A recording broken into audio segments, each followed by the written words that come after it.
생명의 물이라고 하는 것은 사실은 나는이라고 하는 말이 없어서 빼기도 하지만은 내가 그로다라고 하는 말씀을 하셨기 때문에 생명의 물, 또 생명의 떡, 그리고 세상의 빛, 양의 문, 선한 목자, 부활이요 생명, 길이요 진리요 생명이라, 이러한 에고에이미 말씀을 이미 선한 목자라는 말씀까지를 전해드렸습니다.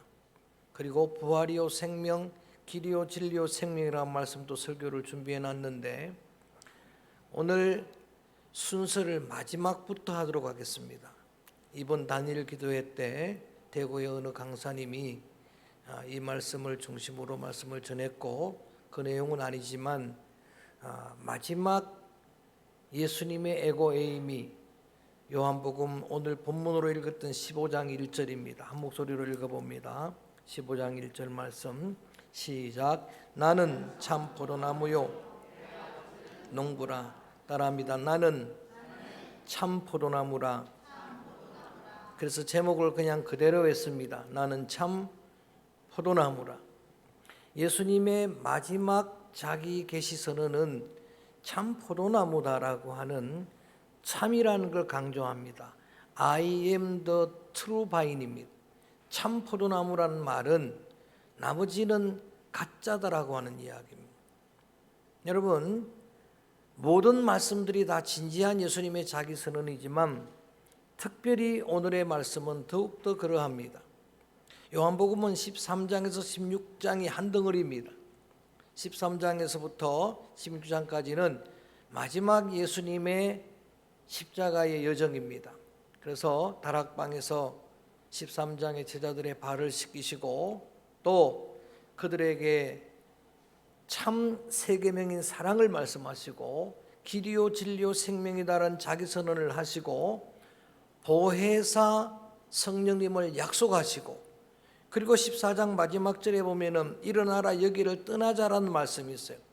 그 다락방 담화를 다 마치고 이제는 제자들을 데리고 십자가를 지려고 떠나가시면서 오늘 비유를 말씀하시는 거예요. 이제 그 십자가를 지실 예수님인데 이제 제자들과 헤어지는데 그 죽음을 앞둔 예수님의 유언과 같은 말씀이 나는 참 포도나무라라고 하는 그런 말씀입니다. 예수님께서 예루살렘을 향해 십자가를 향해 가시는 길에 어쩌면 포도원을 보았을 것이고, 그 포도원을 보면서 예수님의 비유는 전부 실물 설교니까 내가 참 포도나무라라고 말씀하시고 내 아버지는 농부라라고 하나님을 농부로 비유하십니다. 포도나무를 심어주신 분이 하나님입니다. 예수님을 이 땅에 보내주신 분이 하나님이라는 의미입니다. 그리고 너희는 가지라라고 말씀을 하십니다. 거기에 너희가 예수님이 선택하시고 훈련하시는 제자들입니다. 오늘 저와 여러분 우리가 그 포도나무의 가지라라고 비유를 하십니다. 지금 제자들을 데리고 올라가시면서 너희는 가지다라고 말씀을 하십니다. 유대인들에게, 이스라엘 백성들에게 익숙한 나무가 세 가지가 있어요. 사사기 9장에 나옵니다. 하나는 무화과나무예요. 늘 무화과나무를 봅니다. 그리고 또 하나가 감람나무, 올리브나무입니다. 그리고 마지막 나무가 포도나무예요. 이 세 가지가 늘 그들이 접하는 그런 나무인데, 특별히 그 중에서 나는 무화과나무라 감람나무라 그러지 않으시고 포도나무라 하신 이유가 있습니다. 구약의 이스라엘 백성들을 하나님이 그들을 선택하시고 늘 어디에 비유하셨느냐? 너희는 포도나무다. 이사야 5장 2절 이하에 보면은 포도원을 만들고 울타리를 만들고 거기에 극상품 포도나무를 심었는데 너희들이 극상품 열매를 기대하는 여호와 앞에 들포도를 맺었다고 탄식하는 거예요. 좋은 포도나무로 이스라엘을 열방 가운데 선택하신 것을 비유하신 거죠. 그리고 시편 80편 8절 말씀에 너희를 애굽에서 캐내다가, 출애굽이죠, 약속의 땅 가나안의 포도나무로 심었다라는 이야기. 이스라엘은 포도나무라고 비유합니다. 예레미야 2장 21절에도 귀한 포도나무를 심었는데 이스라엘은 그 극상품 포도 열매를 맺히지 못했다는 거예요. 열방 중에 하나님이 선택하셨는데 오히려 저들은 교만하게 됐습니다. 잘못된 선민 사상이 생겨났습니다. 시오니즘이 생겨난 거예요. 그래서 이방인들을 멸시합니다. 그리고 모든 대적을 진멸하는 거예요. 아말렉을 진멸하듯이 가자 지역 팔레스틴과의 1년 전쟁입니다. 통계해 보니까 사망자만 4만 3천 명이 넘었습니다. 부상자가 10만 8천 명이 넘었습니다. 대부분 어린아이들, 대부분 여러분 노약자들, 여인들, 그런 무고한 시민들이 엄청나게 죽었는데도 전쟁을 그칠지를 못합니다. 이렇게 괴물처럼 변질하고 말았는데, 그래서 예수님은 새롭게 말합니다. 그 유대인들이 포도나무가 아니라 내가 참 포도나무라. 그리고 너희는 가지라라고 말합니다. 그 포도나무의 가지가 되어야 한다라고 예수님께서 제자들에게 마지막으로 그렇게 말씀을 하신 내용이에요. 농부가 포도나무를 심는 목적은 열매입니다. 여러분, 포도나무는 꽃을 위한 나무가 아니에요. 어릴 때부터 포도나무를 봐왔지만 꽃이 아름답지 않습니다. 포도나무는 목재로 쓸 수도 없어요. 그리고 포도나무는 땔감으로도 부족합니다. 땔감으로는 오히려 아카시아 나무, 가시나무가 훨씬 더 적절합니다. 어떤 용도로도 쓸 수 없는데 오직 포도나무는 열매가 목적입니다. 자, 16절 말씀 읽어봅니다.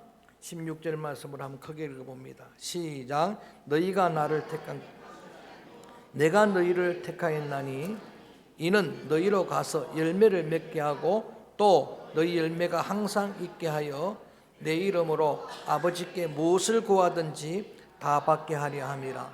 아멘. 여러분, 이 주님의 말씀을 들어보면은 내가 하나님을 택한 것 같지만은 하나님이 나를 택했다는 거예요. 믿습니까? 내가 주님을 선택한 게 아니라 주님이 나를 선택하셨어요. 그런데 오늘 말씀 보면은 주님이 나를 선택하신 목적도 열매입니다.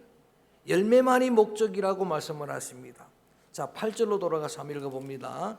그래야 하나님이 영광을 받으십니다. 8절 시작. 너희가 열매를 많이 맺으면 내 아버지께 영광, 너희는 내 제자가 되리라. 아멘. 저를 봅니다.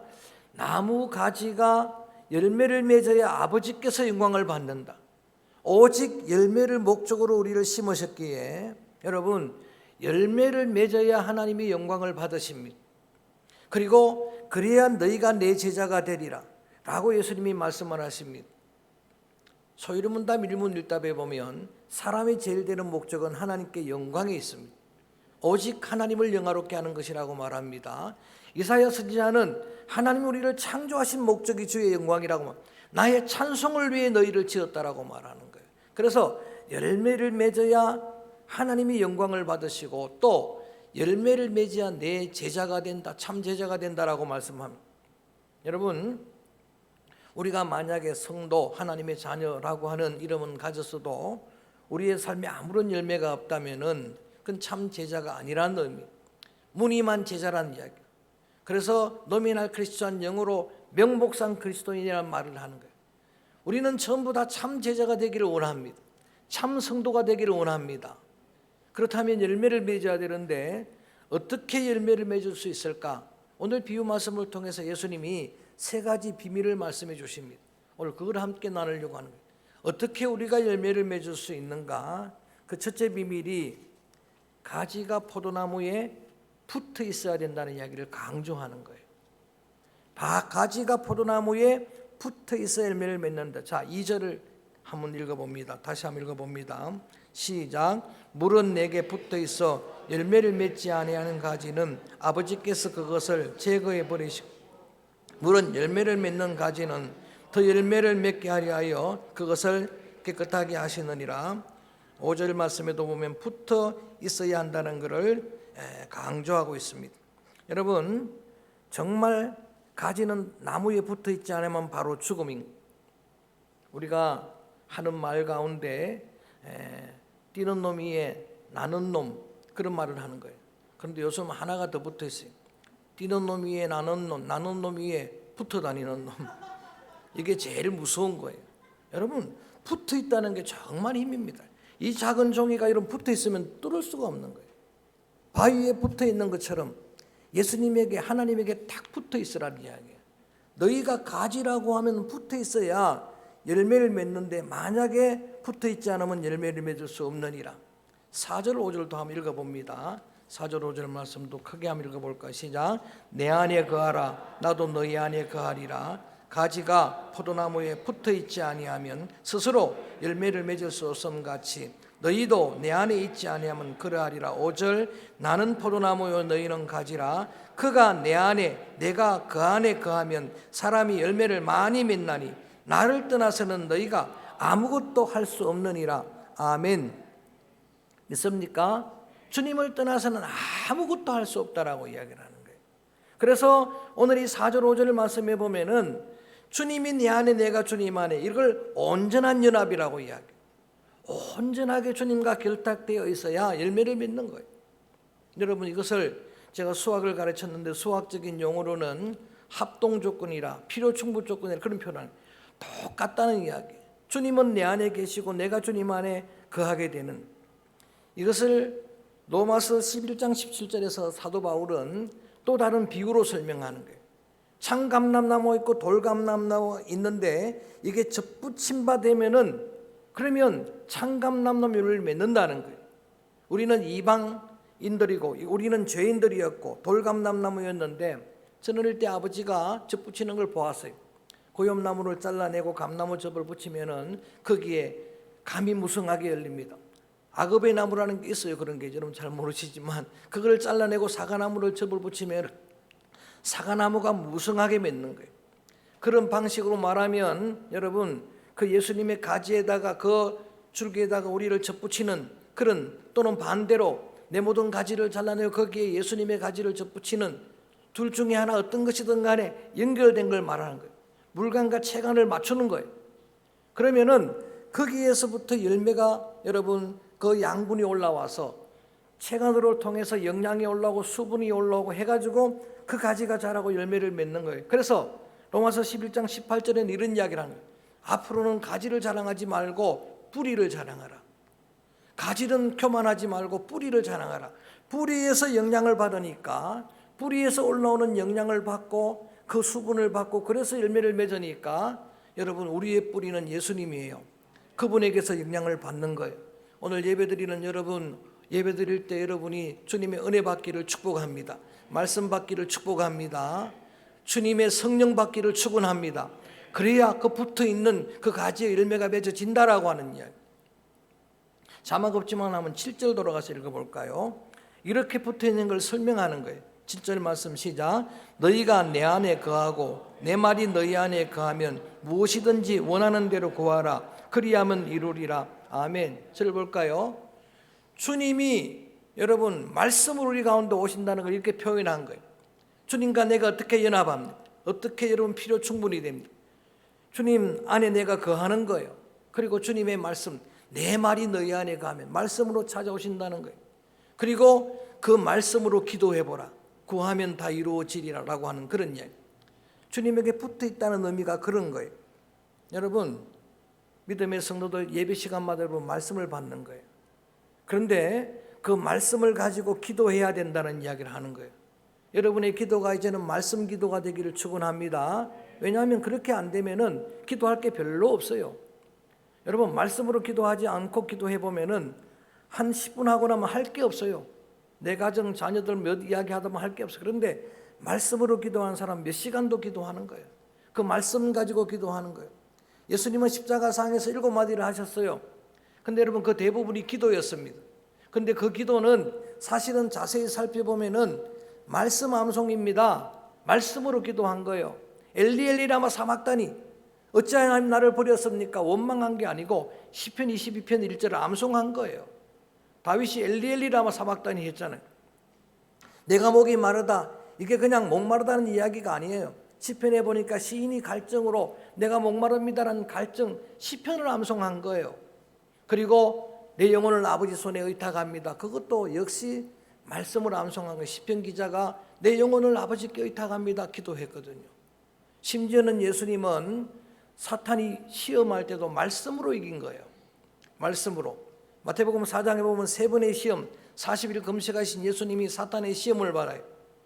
돌을 가지고 떡을 만들어 먹으라 할 때에 예수님은 다른 말씀 안 합니다. 이렇게 말합니다. 기록된 바 말씀이죠. 신명기 8장 3절 사람이 떡으로만 사는 것이 아니고 하나님의 말씀으로 사느니라. 할렐루야. 주 너희 하나님을 시험하지 말라. 신명기 말씀이에요. 사탄아 물러가라. 신명기 말씀이에요. 말씀을 그대로 여러분 암송을 했더니 선포를 했더니 사탄이 떠나갔더라. 그거예요. 하나님께 꼭 붙어 있고 예수님에게 붙어 있는 가지는 여러분 예배 때마다 아니면 여러분이 읽을 때마다 말씀 받고 그 말씀으로 기도하는 거예요. 가령 시편 1편 1절을 묵상했다면 그걸로 기도하라는 거예요. 이게 복 있는 삶이라면 하나님 기도합니다. 악인의 길에 서지 않게 도와주옵소서. 악인의 죄인의 길에 서지 않게 도와주옵소서. 이게 기도하는 거예요. 그래서 이렇게 이 부탁을 십자가를 앞두고 이제 마지막 걸음을 가면 제자들에게 내가 떠나면 너희들에게 시련이 오고 어려움이 올 텐데 또 끝까지 붙어 있어라. 이걸 이야기하는 거예요. 끝까지 붙어 있어야 한다. 예루살렘이 힘들어도 예루살렘을 떠나지 말아야 성령을 받을 수 있게 될 것이다를 부탁하는 거예요. 이것을 로마서 8장에서 바울이 뭐라고 이야기하느냐? 결단하며 사는 이야기입니다. 이제 환난 즉시 니엄 칼, 그 어떤 어려운 환난이 와도 그리스도 예수 안에 있는 하나님의 사랑에서 끊을 수 없느니라. 흔들리지 않겠다는 이야기입니다. 끝까지 여러분 붙어 있게 되기를 축원합니다. 여러분 그래야 여러분들이 보존되는 겁니다. 열매를 많이 맺는 거예요. 제가 설교를 준비하다가 예전에 보았던 한 영상이 기억났습니다. 텔레비에 보도된 건데 전라도 땅에 어떤 화성공원이라고 하는 농원이라고 하는 거기에 포도 한 나무에 4,000송이 맺히는 포도를 보았어요. 이거 보도된 거예요. 여러분 다 보신 분들이 계실 텐데 이 농부가 특별하게 관리를 해가 특별한 그름을 주고 했는데 실제로 그 영상이 나와 있어요. 그 여러분 사진도 나와 있는데 포도 한 나무에 4,000송이가 맺히는 거예요. 엄청난 포도가 맺히는 거예요. 여러분 그렇게 붙어 있기만 하면 그 영향만 받으면은 저절로 많은 열매를 맺게 될 줄로 믿습니다. 그래서 첫 번째 비밀은 붙어 있어야 됩니다. 붙어 있는 놈이 세다라는 그런 이야기. 그 다음에 두 번째는 깨끗한 가지가 되어야 된다는 이야기. 깨끗한 가지에 열매가 맺는다는 이야기입니다. 2절을 다시 한번 읽어볼까요? 2절을 다시 한번 읽어봅니다. 시작. 무릇 내게 열매를 맺지 아니하는 가지는 아버지께서 그것을 제거해 버리시고 무릇 열매를 맺는 가지는 더 열매를 맺게 하려 하여 그것을 깨끗하게 하시느니라. 할렐루야. 따라합니다. 깨끗한 가지. 붙어 있어야 열매를 맺는 것이고 두 번째는 깨끗한 가지에 열매를 맺는다라고 말했는데 열매를 맺지 않는 가지는 내가 제거해버린다, 제해버린다. 이 제한다는 단어가 아이로라고 하는 이번에 여러분 다니엘 기도회 때 대구의 강사님이 설명한 내용이에요. 그 원래는 설명을 브루스 올킨스라는 사람이 포도나무의 비밀이라는 책에 설명한 건데 이 단어는 크게는 두 가지 의미를 두고 이야기해요. 첫 번째 하나가 뭔가 하면은 제한다라고는 아이로한 단어는 브루스 윌킨슨이 설명하는 것은 뭐냐 하면은 징계한다는 이야기. 여러분 징계가 다 우리가 듣기에는 싫은 말이잖아요. 그런데 야고보서에 보면은 하나님은 사랑하는 아들을 징계한다고 나와 있거든요. 여러분 하나님이 우리를 깨끗하게 하고 가지를 제하고 막 잘라버린다는 의미가 그걸 깨끗하게 하는 그런 방법 중에 하나가 징계라는 걸 쓴다는 거예요. 여러분 욥은 그런 표현을 하는 거예요. 그가 나를 단련하신 후에 징계하신 후에 내가 정금처럼 깨끗하게 되었다는 이야기. 불순물이 없었다는 고백을 하는 거예요. 그래서 야고보 사도는 말합니다. 징계를 두려워하지 말라라고 하는 겁니다. 징계가 없으면 사생자라고 이야기를 하기까지 했습니다. 우리가 뭘 잘못했을 때 하나님이 징계하시는 건 나를 깨끗하게 하시기 위함입니다. 그 다음에 또한 의미를 뭐라고 말하느냐. 여러분 영어 단어에 프르닝이라는 게 PRUNNING 프르닝이라는 단어 그게 뭐냐면 가지치기 한다는 거예요. 주님이 제한다는 이야기는 가지치기를 한다는 이야기. 3절 말씀 읽어볼까요? 3절 말씀이 이렇게 나와 있습니다. 시작. 너희는 내가 일러준 말로 이미 깨끗하였어. 할렐루야. 이게 가지치기 하는 거예요. 예수님이 일러준 말씀으로 이미 우리는 깨끗하게 되었다. 제자들을 지금 데리고 가시면서 하시는 말씀. 너희는 말씀으로 깨끗하게 된 자들이다. 말씀은 성령의 금이라고 말합니다. 좌우의 날선 어떤 금보다 예리해서 우리 심령을 찔러 쪼개고 수술하고 우리를 깨끗하게 하는 성령의 검인 줄로 믿습니다. 그래서 그 말씀 받을 때마다 그 말씀으로 내 가지치기를 해야 된다는 거예요. 그 말씀으로 나를 자르는 거예요. 내 생각을 자르는 겁니다. 옛사람을 자르는 거예요. 그래서 깨끗한 가지, 거룩한 가지가 되라는 거예요. 여러분, 강사님이 강조한 게 뭐였습니까? 말씀은 가슴에 새기는 거라고. 그리고 말씀을 어릴 때부터 100절, 1000절을 암송을 하게 되면 그 암송한 말씀이, 새겨진 말씀이 그 아이의 삶을 지배한다라고. 그렇게 말씀이 중요한, 그 말씀에 여러분 그러한 성령의 검으로 깨끗한 가지가 될 때에 그 가지의 열매를 맺게 된다. 예수님은 그걸 강조하고, 지금 예수님은 떠나가시지만 그 말씀으로 날마다 내 사람을 잘라내고, 여러분 레위기 말씀 보면은 육축 가운데 정결한 걸 이야기할 때는 대신 새김질하고라는, 그 다음에 두 번째가 발에 굽이 갈린 거라고. 굽이 갈렸다는 영적 의미를 예전에 한번 설교해 드렸는데, 이 땅에 발을 딛고 살지만은 경계가 있는 거죠. 이게 거룩이 구분된 거죠. 거룩이란 건 구분된 거잖아요. 저는 여러분의 생각이 구별되기를 축원합니다. 거룩하게 되기를 축원합니다. 여러분의 사상이 구별되기를 축원합니다. 세상의 사상 가지고 안 된다 이 말이에요. 구분된 사상, 언어가 달라져야 되고, 여러분 삶과 습관이 새롭게 달라지는, 성도들이 교회 발전을 위해서 이런저런 여러 가지 많은 제안을 제가 다 취합해 놨었는데, 그 내용들을 들여다보면 저는 그걸 내 거울로 보는 계기가 되었어요. 내가 알지 못하고 내가 보지 못했던 나의 모습들을 성도들을 통해서 보여주는구나. 여러분, 지도자들이, 성도들이, 장로님 여러분들이 거룩하지 않으면 열매가 아무도 맺힐 수 없는, 거룩하지 않는 데에서는 부흥도 없는 것. 저는 그래서 오늘 이 귀한 소중한 말씀을 마음에 새기고, 여러분 한 해 우리 믿음의 성도들 여러분들이 열매 맺는 가지가 되기 위해서 하나님 앞에 정결하게 되기를, 하나님 앞에 거룩하게 되기를 주의 이름으로 축원합니다. 깨끗한 가지에 열매가 맺습니다. 붙어있는 가지, 깨끗한 가지, 마지막으로 헌신하는 가지입니다. 희생 헌신 없는 때는 열매가 없습니다. 하늘의 밀이 땅에 떨어져 썩어요. 결국은 희생이 없는 우리의 삶이 문제였더라고요. 헌신이 없는 우리의 삶이 문제였습니다. 여러분, 우리 하나님의 말씀에도 보면 눈물을 흘리며 씨를 뿌려야 기쁨의 단을 거두는 거예요. 십자가 없는 부활은 없는 거예요. 그런 영광은 없는 거예요. 자, 12절로 넘어갑니다. 이게 이 비유와 다 연결된 거예요.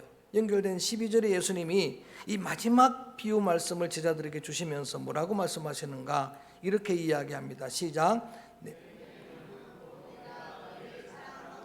너희도 서로 사랑하라 하는 이것이니라. 따라합니다. 서로 사랑하라. 헌신 사랑 없이는 열매가 없다라고 하는 그런 이야기입니다.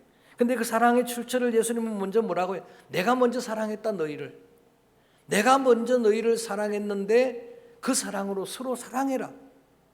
서로 사랑하지 않는데, 정죄하고 비판하는데 어떻게 거기에 열매가 맺히고 부흥이 있겠느냐.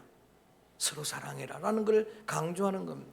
계속해서 9절에도 원래 사랑은 하나님이 주신 거라고, 하나님이 나를 사랑한 같이 나도 너희를 사랑하는데 너희는 그 사랑받고 서로 사랑하라. 갈라디아서 5장 22절 말씀에 보면은 성령의 열매가 나옵니다. 한번 아시는 분들 해볼까요? 성령의 열매는 시작. 사랑, 희락, 화평, 인내, 자비, 양성, 충성, 온유, 절제, 다 인격의 열매입니다. 다 삶의 열매예요. 성령의 열매는 다 삶의 열매입니다. 그 중에서 어떤 이 바로 사랑의 열매, 첫 번째 열매입니다. 사랑장 고린도전서에서 사도 바울은 이렇게 강조합니다.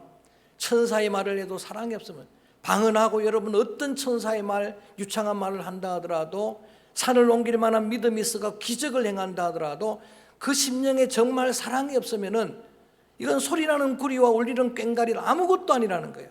아무 유익도 없다라고 강조하는 겁니다. 우리의 사랑의 근원이 되시는 하나님의 사랑이 먼저입니다. 하나님이 나를 사랑하사 독생자를 주었습니다. 독생자 예수님은 자신을 내어 주었습니다. 그래서 13절에는 목숨까지 주신 사랑이라고 강조합니다. 그리고 그 주님은 보혈을 흘리고 십자가에 돌아가셨지만 부활승천한 지금도 살아계시고 여러분과 동행하시는 줄로 믿습니다.